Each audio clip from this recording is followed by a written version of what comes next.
The elegant dining room of the Grand Regency Hotel was bustling with activity. Crystal chandeliers sparkled overhead, and the soft hum of conversation mingled with the clinking of fine china. It was the kind of place where exclusivity and sophistication were flaunted like badges of honor. Amid the guests, a black woman named Eleanor Harper walked in, exuding grace and confidence. She wore a tailored black dress that complemented her striking presence. Eleanor was no ordinary visitor. She was a highly respected civil rights attorney, in town for a prestigious legal conference. As she approached the hostess stand, the atmosphere seemed to shift. James, a waiter in his late 30s with a rigid posture and a judgmental glare, watched her closely from across the room.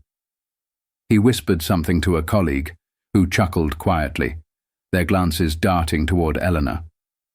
The hostess greeted Eleanor with a warm smile and escorted her to a small table near the window, offering a stunning view of the city. Elena thanked her politely and settled in, glancing over the menu. Moments later, James approached, a strained smile on his face. "Good evening," he said curtly, barely meeting her eyes. "Can I get you started with something to drink?" Elena smiled politely. "Yes, I'd like a glass of sparkling water, please." James scribbled on his notepad without enthusiasm.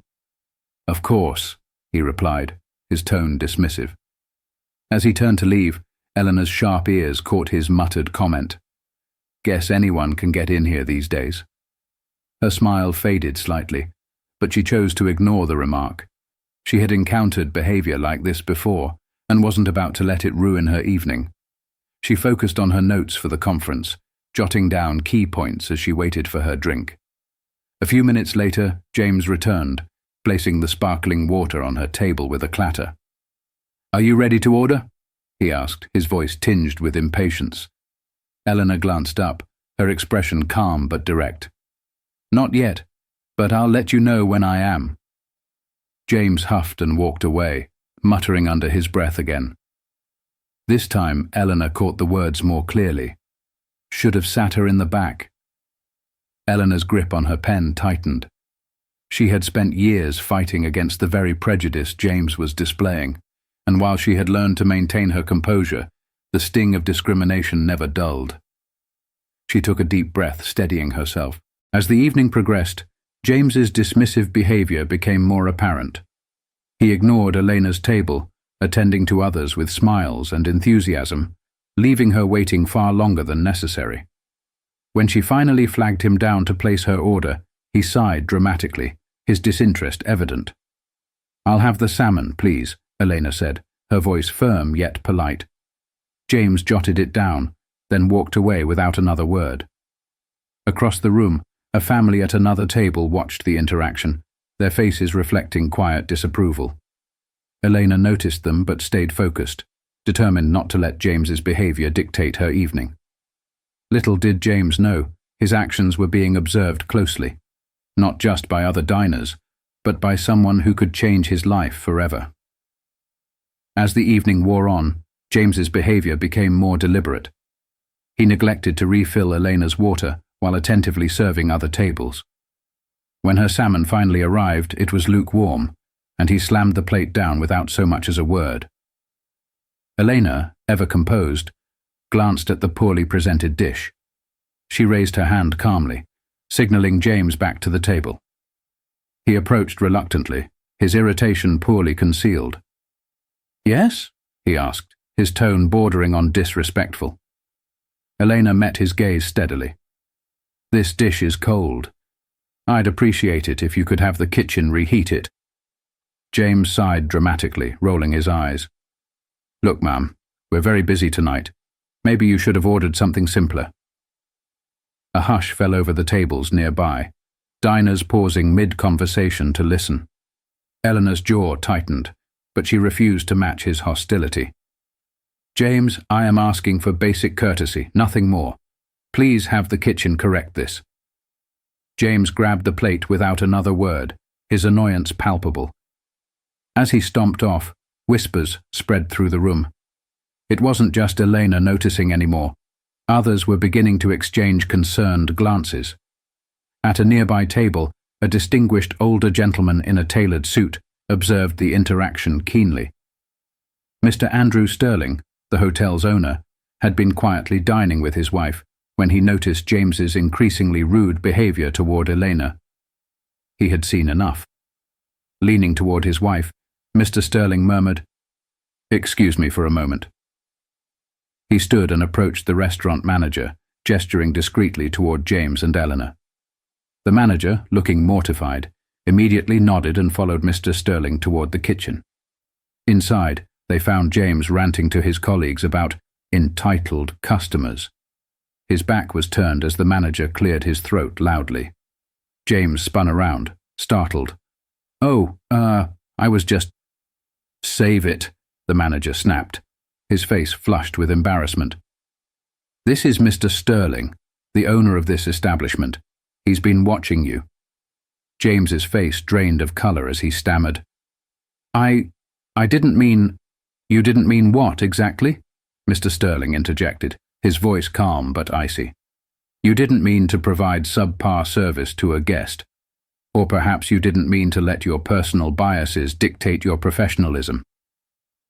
James opened his mouth to respond, but couldn't find the words. Mr. Sterling continued, his voice firm. "That woman you've been mistreating is not only a guest but also one of the most respected civil rights attorneys in the country.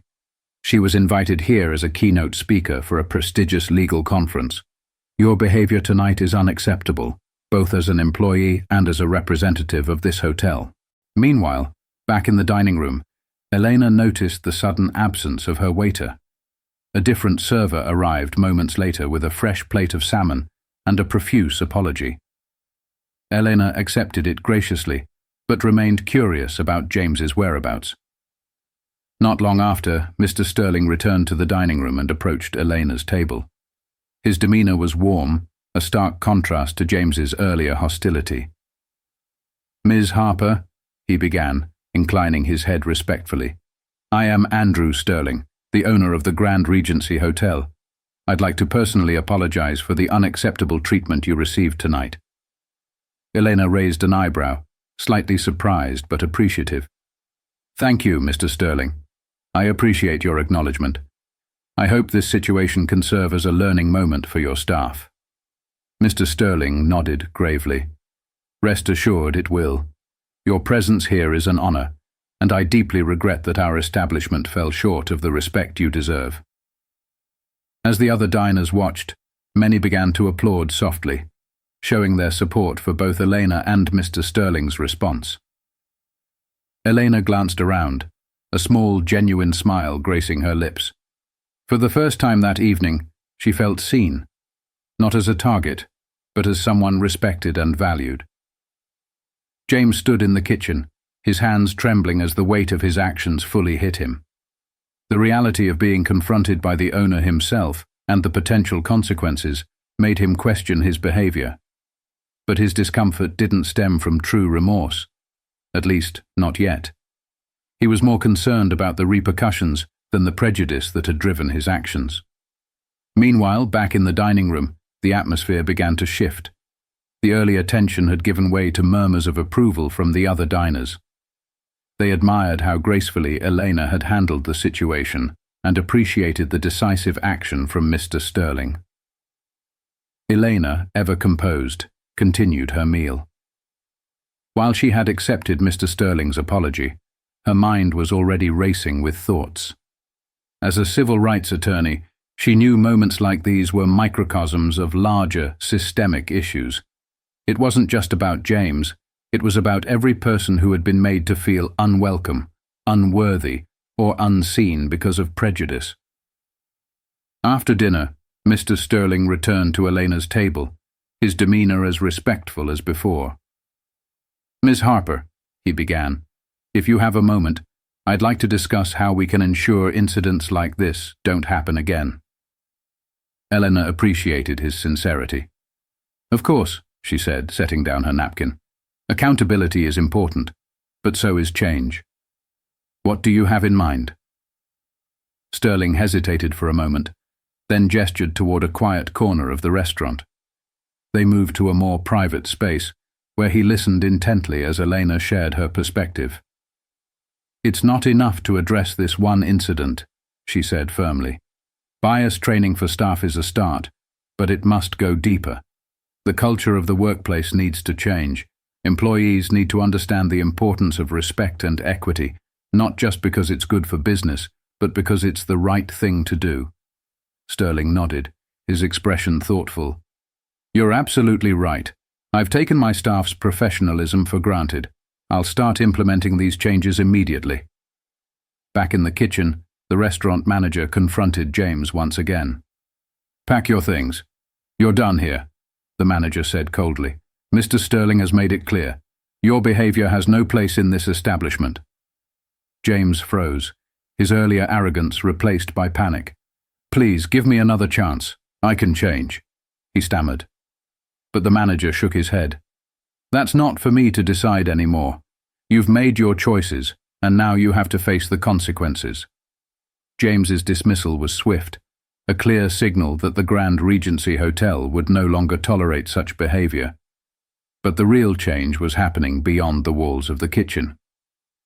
A week later, the Grand Regency announced a new initiative aimed at addressing discrimination and promoting inclusivity within their staff. The announcement was widely shared on social media, with Elena Harper's name mentioned as a key consultant.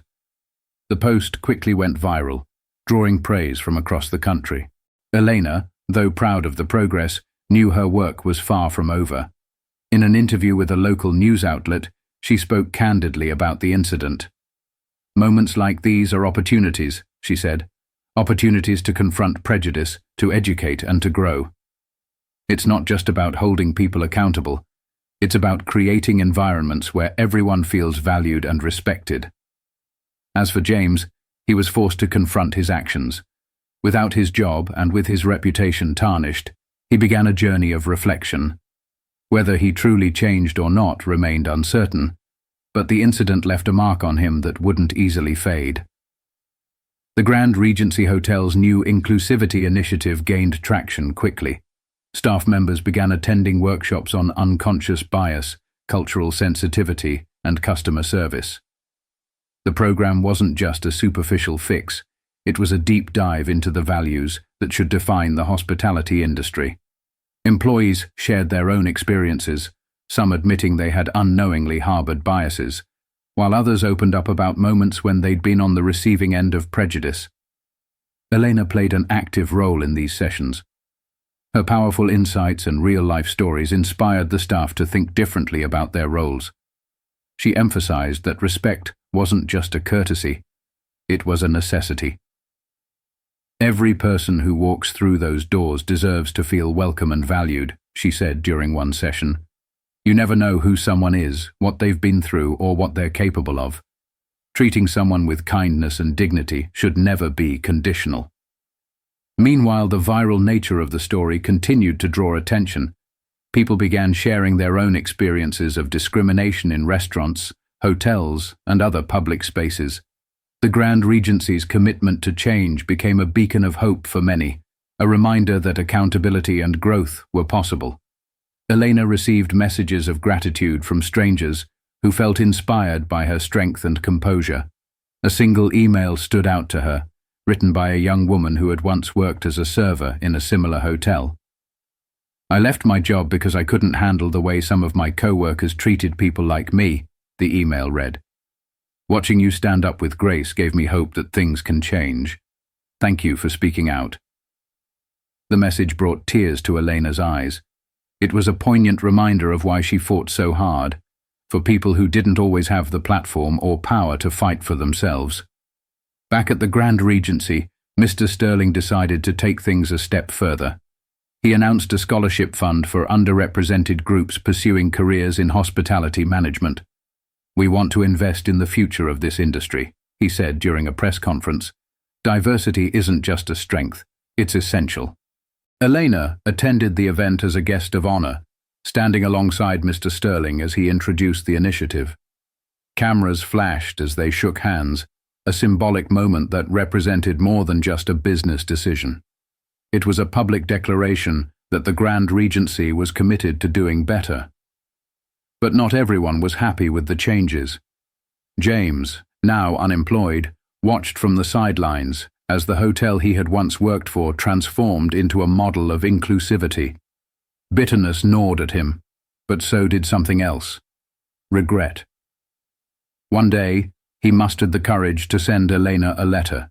In it, he admitted to his actions, his biases, and the consequences he faced. "I know an apology doesn't undo the harm I caused," he wrote. "But I want you to know I've started to see things differently. You taught me a lesson I didn't know I needed." Eleanor read the letter carefully. While she didn't respond, she filed it away, choosing to focus on the bigger picture, the movement she had sparked, and the lives she was helping to change. As the months passed, the Grand Regency became known not just for its luxury, but for its commitment to fairness and equality. Guests frequently commented on the warmth and professionalism of the staff, many of whom credited Elena's involvement as the turning point. For Elena, the journey wasn't just about changing one hotel. It was about planting seeds of change wherever she went. One conversation, one policy, one act of courage at a time. Months later, the transformation of the Grand Regency Hotel was undeniable. What began as a single act of prejudice had evolved into a movement of change, not only within the hotel, but across the hospitality industry. Other businesses began to adopt similar training programs and initiatives, inspired by the example set by Mr. Sterling and the leadership of Elena Harper. Elena's story continued to resonate. She was invited to speak at events, share her insights on panels, and even consult with other companies looking to implement similar changes. Her calm but determined voice became a symbol of hope for those who had been marginalized, and a wake-up call for those who had remained complacent.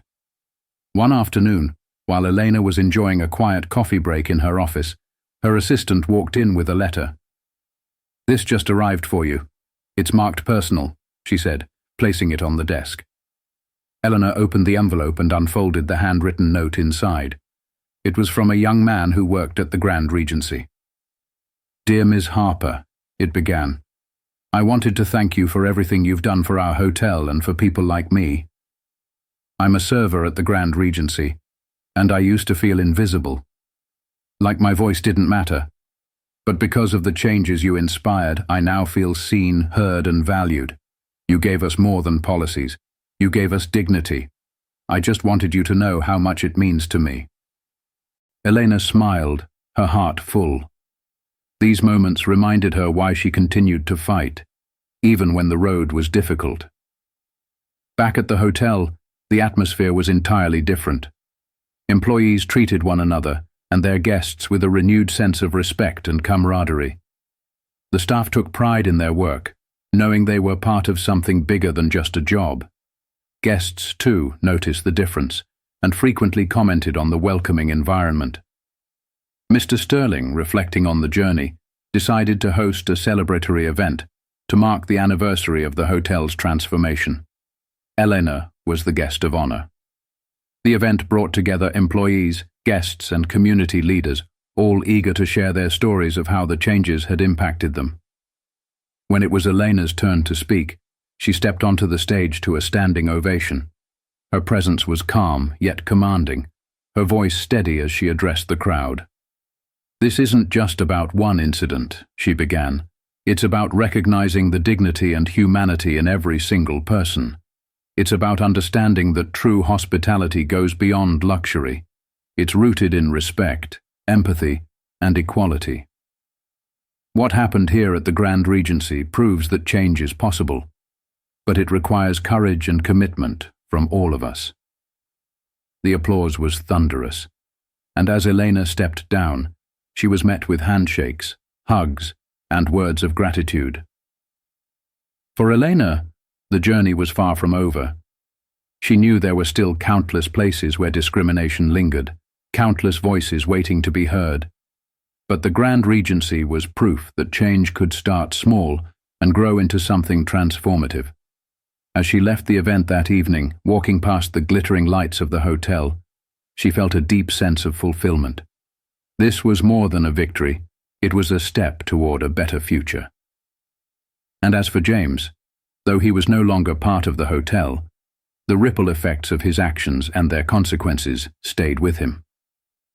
Whether he chose to change or not was his decision, but the world around him was moving forward, with or without him.